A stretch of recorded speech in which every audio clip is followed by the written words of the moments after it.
सच्चे के साथ हो जाओ। पवित्र कुरान बोलছে। तो अल्लाह पाक रब्बुल आलमीনের कुरान बोलते আছে सच्चे के साथ हो जाओ, सत्यवादीर संग लाभ करो। कुरान तो एक कथा बोललो ना जे व्यक्ति 5 वक्तेर नामाज पढ़े ওই ব্যক্তির সঙ্গ লাভ করো, এ কোনো কথা কোরআন বলল? এ কোনো বাক্য কোনো রকমের কোরআন বলল না। যে ব্যক্তি জুমার নামাজ আদায় করে ওই ব্যক্তির সঙ্গ লাভ করো, এ কোনো কথা, এ কোনো বাক্য কোরআন বলেছে? এ কোনো বাক্য কোরআন বলল না। যে ব্যক্তি 1 মাস সিয়াম সাধনা পালন করে, 1 মাস রোজা রাখে, সেহেরি করে, ইফতার করে, ওই ব্যক্তির সঙ্গ লাভ করো, এ কোনো কথা কোরআন বলল? এ কোনো বাক্য কোরআন বলল না। বিরাদার সবাই নেকেরাম, যে ব্যক্তি হজ পালন করে 2 লক্ষ টাকা খরচা করে ওই ব্যক্তির সঙ্গ লাভ করো, এ কোনো বাক্য, এ কোনো কথা কোরআন বলেছে? এ কোনো রকমের বাক্য কোরআন বলল না। যে ব্যক্তি যাকাত দান করে ওই ব্যক্তির সঙ্গ লাভ করো, এ কোনো বাক্য, এ কোনো কথা, এ কোনো ধ্বনি, এ কোন উচ্চারণ বলেছে? এ কোনো রকমের বলল না। যে ব্যক্তি মসজিদের মধ্যে জিকির ও আসগার করতে থাকে, তসবিহ তাহলিল করতে থাকে, আল্লাহ আল্লাহ রসুলের গুণগান গুণকীর্তন করতে থাকে, এক কথায় মসজিদের মধ্যে আল্লাহ আল্লাহ করতে থাকে, ওই ব্যক্তির সঙ্গ লাভ করো। এ কোনো কথা, এ কোনো বাক্য কোরআন বলেছে? এ কোনো বাক্য বলল না। বিরাদার সবাই নেকেরাম, তাহলে পারে বোঝা গেল, তাহলে পারে জানা গেল কোরআন বলতে আছে ওকুনু মা সাদিকিন, সত্যবাদীর সঙ্গ লাভ করো। বিরাদার সবাই নেকেরাম, আমি বলতে চাই তাহলে পারে যদি আমি আপনারা সত্যবাদী হয়, সত্যবাদী হয়ে থাকি, তাহলে পারে আমাদের মধ্যে নামাজ হবে, আমাদের মধ্যে রোজা হবে, আমাদের মধ্যে হজ হবে, আমাদের মধ্যে যাকাত হবে, আমাদের মধ্যে তসবিহ তাহলিল হবে, আমাদের মধ্যে ইমানদারির মধ্যে সমস্ত জিনিসগুলো হয়ে যাবে। বিরাদার সবাই নেকেরাম, এক কথায় বোঝা গেল আমরা যদি সত্যবাদী হয়ে যাই, ইমানদার যদি হয়ে যাই, আমরা যদি আল্লাহওয়ালা হয়ে যাই, আল্লাহওয়ালা হয়ে যাই, নবী মুস্তাফার প্রতি যদি মহব্বত স্থাপন করতে পারি, এক কথায় তাহলে পারে আমরা কি হব? ইমানদার হয়ে যাব। জোরে বলুন সুবহানাল্লাহ। বেরাদার বাবজি সবাই নেকেরাম, আমার হুজুর চলে এসেছেন। আমাদের বীরভূমে অনেক জায়গাতে মাঝার আছে বাবজি। আমাদের এই মৌলানা সাহেব আমাদের বীরভূমে অনেক কয়েক বছর মসজিদে থেকেছেন। তো আমাদের পাথর চাপড়ি নাম শুনেছেন বাপ? পাথর চাপড়ি। তো পাথর চাপড়ি থেকে এমন কোনো ব্যক্তি আর এমন কোনো মানুষ কেউ যায় না আমার মনে হয় না। আমাদের বেরেলিপন্থী এই দেওবন্দি ফারাজিল্লাহ মোজাবিক কাদিয়ানি জাহান্নামী বাদ দিলাম বাপ। আমাদের সুন্নি জামাতের ব্যক্তি বাংলাদেশ থেকে, পাকিস্তান থেকে, এমন কোনো দেশ থেকে নয় যে আমাদের পাথর চাপড়ির মধ্যে ওই জায়গার মধ্যে যায় না বাবজি। এই তো 2 ফেব্রুয়ারি পাথর চাপড়িতে জালসা ছিল বাপ। তো চীন দেশ থেকে ইসহাক চীন দেশ থেকে বক্তা আনা হয়েছিল, বাংলাদেশ থেকেও বক্তা আনা হয়েছিল, আফ্রিকা থেকেও বক্তা আনা হয়েছিল, অনেক দূর দূরান্ত থেকে বিদেশ থেকে বক্তা আসে বাবজি পাথর চাপড়ির মাজারের মধ্যে। তো সেই পাথর চাপড়ির মধ্যে যে আল্লাহ পাক রব্বুল আলামিন একজন ওলিয়ে কামিলকে পাথর চাপড়ির বুকের মধ্যে পেশ করেছেন বাবজি। তো সেই তিনার মাঝারের মধ্যে মানুষের কদম ধুলি দেওয়ার জন্য হাজার হাজার মানুষ, প্রত্যেক ব্যক্তি সকালে বিকেলে দুপুরে অনেক মানুষ যেতে আছে বাবজি। এই মাঝার শরীফ যেমন আল্লাহর একজন অলির মাঝার এবং মাদ্রাসা, রসুল পাক সাল্লাল্লাহু তাআলা আলাইহি সাল্লাতু তাসলিমের ঘর মাদ্রাসা। তো আমার কবি কি বলেন? আমার মহান বলে চল পাথর চাপড়ি দাতার দরবারে, আমার মহান বলে চল পাথর চাপড়ি দাতার দরবারে। আমি যাব যাব মনে করি,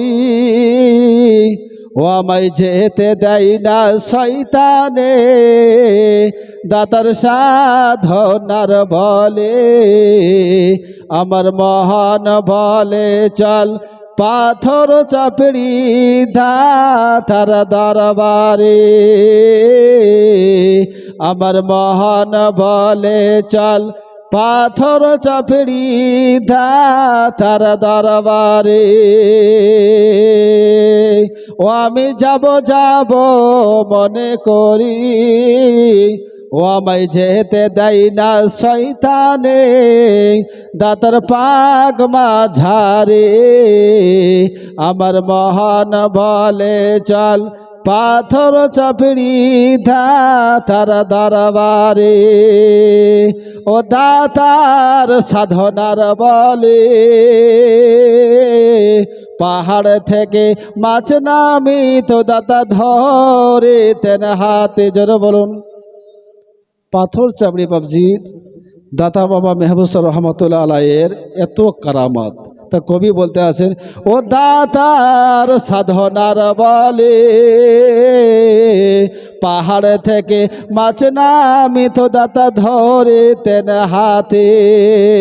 ও আগুন নাই রে পানি নাই রে, আগুন নাই রে পানি নাই রে, শুধু করিতেন ইসিমেতে, দাতার সাধনার বলে।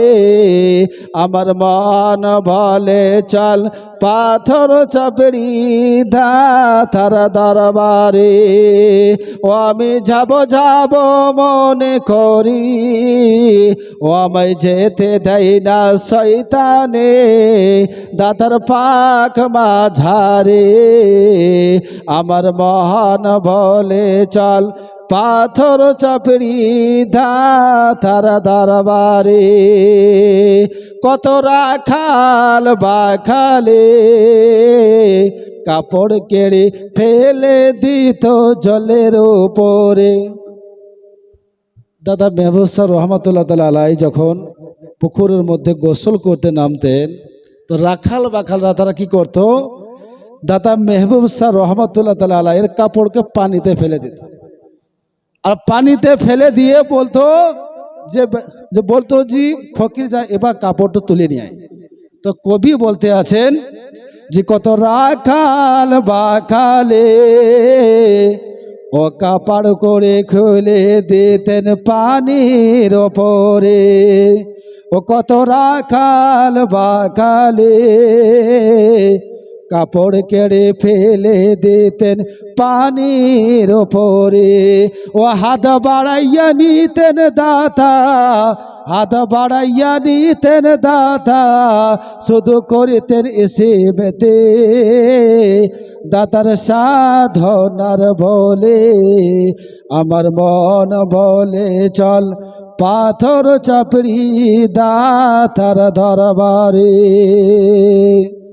ও দাতার নঙ্গর খানাতে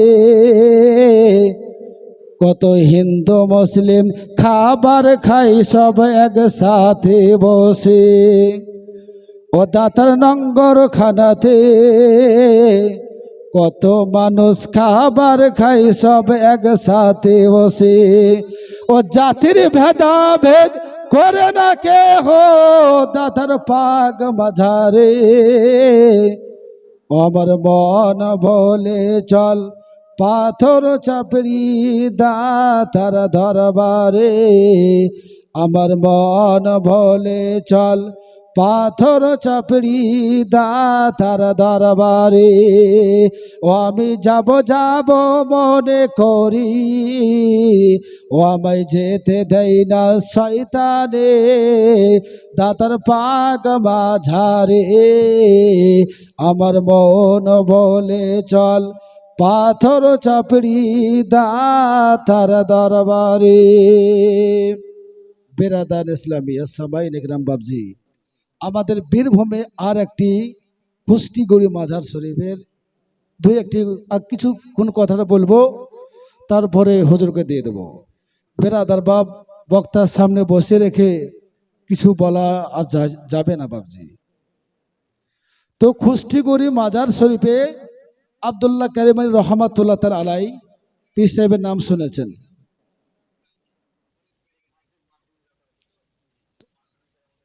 আচ্ছা, তো আমাদের খুষ্টিগড়ির মধ্যে 5 মিনিটের ব্যাপার বলে শেষ করে দেবো, হুজুরকে দিয়ে দেবো। হুজুর যেহেতু বসে আছে, তো আব্দুল্লাহ কারিম আলী রহমাতুল্লাহ তাআলা আলাই তিনি আল্লাহর একজন ওলি। আর তিনার মাজারের মধ্যে একটা খাসি ছিল, খাসি ছাগল, বুঝতে পারছেন তো আপনারা, খাসি ছাগল। তো সে আব্দুল্লাহ কারিম রহমাতুল্লাহ তাআলা আলাইয়ের তিনি কি করতেন, মাঝারে যেমন আছে সেরকম ভাবে খাবার দাবার দিতেন, চাল দিতেন, বুট দিতেন, কলাই দিতেন, সমস্ত কিছু জিনিস দিতেন। আর সেটাকে খেয়ে খেয়ে অনেকটাই বড় হয়ে গিয়েছে। তো খুষ্টিগড়ির মাঝারের সেইখানে ছাগলটি থাকে। আর খুষ্টিগিরি কয়েকটা ছেলে মেলে তারা বলছে যে আজকে তো পীর সাহেব আমাদের নেই। আর সেই ছাগলটি গ্রামে গ্রামে ঘুরে বেড়াতেন, আর যার বাড়ি যেতেন সেই ব্যক্তি কিছু খাবার, ভাত, চাল, মুড়ি, কলাই সমস্ত কিছু দিত। এইরকম করে দিয়ে দিয়ে ছাগলটি অনেকটাই বড় হয়ে গেছে, দেখতে খুব নাদুস নুদুস হয়ে গিয়েছে, খুব ভালো হয়েছে।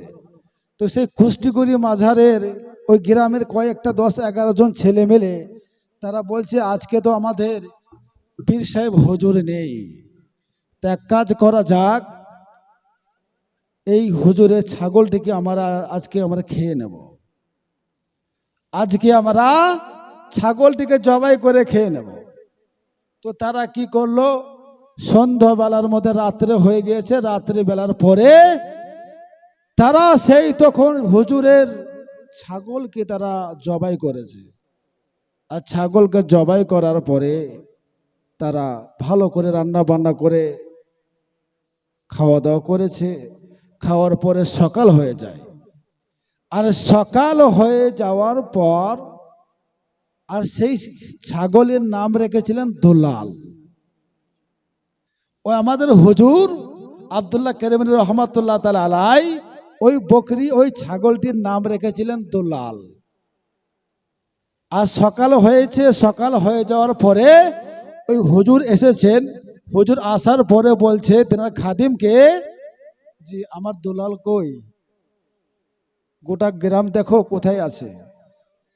তা বলছে হুজুর আপনি একটু বসুন, এই মাত্র আপনি এলেন, আমরা দেখছি, খোঁজ করছি যে কোনো গ্রামের মধ্যে আছে কিনা বা কারো বাড়ির মধ্যে বাঁধা আছে কিনা, আমরা একটু দেখছি।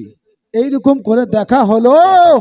আর দেখা হওয়ার পর তো সমস্ত গোটা গ্রামবাসী ঘুরে ঘুরে দেখছে যে তার সে ছাগলই নাই। তখন পীর সাহেব বলতে আছেন, খাদিম আমার ছাগল এই খুষ্টিগিরির 11 জন চ্যাংড়া যুবক ছেলেদের পেটের মধ্যে আছে, বলুন সুবহানাল্লাহ। তো খাদিম বলছে তাই হয় হুজুর। কিভাবে আপনি বুঝলেন, এটা কিরকম করে? আর যারা আল্লাহর ওলি হয়ে যায় তাদের জন্য হাদিসে বলেছেন, মাজালা আবদি তাকাররাবা ইলাই বিনওয়াফিল হাত্তা আহাবাবতা ফাক্তাহুল নবী সামিউল নবী আসবাহুল নবী। বল যে ব্যক্তি আল্লাহর ওলি বান্দা যারা হয়ে যায় তাদের হাত হয়ে যায়, আর সেই হাতের দ্বারা থেকে সেই ব্যক্তিরা মানে হাতের দ্বারা থেকে সেই ব্যক্তিরা কর্ম করতে থাকে। আমি তার জবান হয়ে যাই, আর সেই জবান দ্বারা থেকে সেই ব্যক্তি বলতে থাকে। আমি সেই ব্যক্তির কান হয়ে যাই, আর সেই কানের দ্বারা থেকে ওই ব্যক্তি শুনতে থাকে। আমি ওই ব্যক্তির পা হয়ে যাই, আর সেই পানের দ্বারা থেকে, পায়ের দ্বারা থেকে সেই ব্যক্তি চলতে থাকে, বলুন সুবহানাল্লাহ। সেই ব্যক্তি চলতে থাকে। তো সমস্ত গোটা গ্রামবাসীকে বলানো হলো, ডাক করালো। ডাক করার পরে বলছে শোনো, সকলেই গোটা গ্রামবাসীকে ডাক করানো। আর হুজুরে তখন ওই জায়গার মধ্যে আছেন আর বলছে যে তোমরা একটা সত্যি কথা বলো যে আমার হুজুরের ছাগল কে তোমরা কে খেয়েছো বলো। তো বলছে না, আমরা কেউ খাইনি। আর হুজুর বলতে আছেন যে আমাদের ছাগল তোমরা 11 জন ছেলে মিলে খেয়ে নিয়েছো।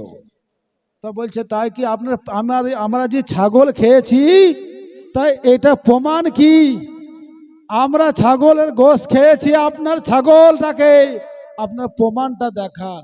তো সে পীর সাহেব বলতে আছে, শোনো বাবারা, আমি যদি এখনই একবার যদি দুলাল বলে ডাকি তোমাদের পেটের মধ্যে যে তোমরা খাসির মাংস খেয়েছো আর প্রত্যেকটা মাংসের পিস মানে তোমাদের পেটগুলো মানে ফেটে মাংস বের হয়ে যাবে। জোরে বলুন সুবহানাল্লাহ। এ হচ্ছে আল্লাহর ওলিদের পীরের কারামত। বিরাদার